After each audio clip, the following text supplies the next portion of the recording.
And Daryl is here with the latest in business. Hello, Daryl. Hi. Thank you very much. In our first story, the Ghana Revenue Authority has disclosed that it is in the process of automating the payment of value-added tax VAT.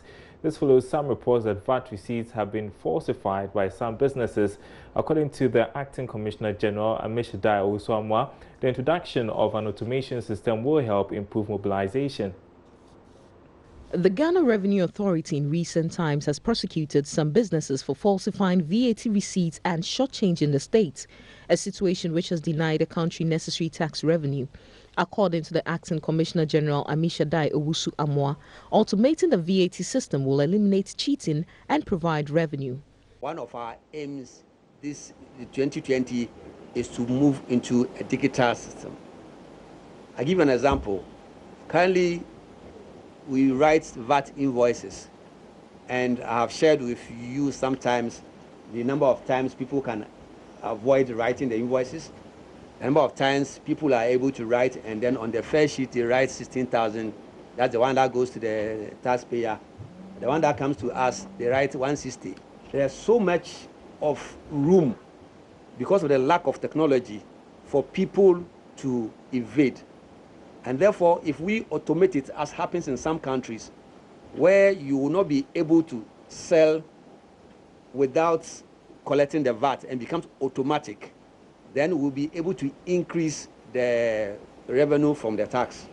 Mr. Amishadai Owusu has also been speaking about plans to partner commercial banks for tax payments and to tax online businesses. You can get your tax receipt by walking into any bank, and therefore you don't need to look for the tax office only when you want to do your compliance or you have an issue you want to resolve. That's when you walk into the tax office. So convenience, because if I'm coming to pay you money, then it might be convenient for me to, I have to queue for long hours. So this is also another thing that we are working on. And come next year, we hope to deploy these tools. Again, we all know that we can pay either by transfer, by Momo, this is another element that we want to introduce, e-payments, so people can pay through these methods. Number 4 that I also want to mention as far as the efforts are concerned, we are looking at the various areas. One of the areas that we have never touched on is the e-commerce. And e-commerce is not taxed at all. And it's one area that we are coming out of a way of taxing e-commerce. The authority, as at the end of November, assured that it would meet the revenue target for the year, which is 42 billion cedis. Ebenezer Sabte's report for Joy Business. Trade analyst and executive director of the AFCTA Policy Network Ghana, Louise Yao Afo, has commended the French-speaking countries in West Africa for going ahead to introduce the new West African currency, ECO. Yao Afo told Joy Business that pegging the currency with the euro will make these countries withstand international shocks. It's pegged at euro because, on the good side, I think that the CFA tied to France had helped a bit to sustain most of the economies. So immediately they weaning off can bring a heavy shock to most of the economies, because France has sustained most of the these CFA zone, the economies for some time, because of its economic strength and its protection of its currency, because of its advance and industrialization. So immediately, if they are just left to go like that, my opinion is that it will bring very viral shocks to most of the developing economies within the Francophone CFA zone. Okay, but you will also agree with me that some other countries like Ghana and other member states in the West African zone are preparing to move with this currency. We are not ready yet. Even though we say the countries that will be ready will move, we are not ready yet, and then we see our neighbors moving. I mean, is that not going to have impact, a negative impact on us as a country? Is it not going to put pressure on us as well as a country? Technically speaking, there is no country which is ready. If you are talking about the ECO, technically speaking, no country is ready, because the primary criteria, the primary convergence criteria, some countries meet it this year, then they fail the other year. Ghana was not able to meet one of them last year. It met some of them 2017, they don't meet one in 2018. Nigeria, the bigger power. Sometimes a year with them, I know able to meet the primary criteria, and then the secondary criteria, some of them try. The secondary criteria is the most difficult. Now, as we prepare to usher in a new year, the Ghana Airports Company Limited has resolved to raise standards at the nation's airports to make Ghana a destination of choice within the sub-region.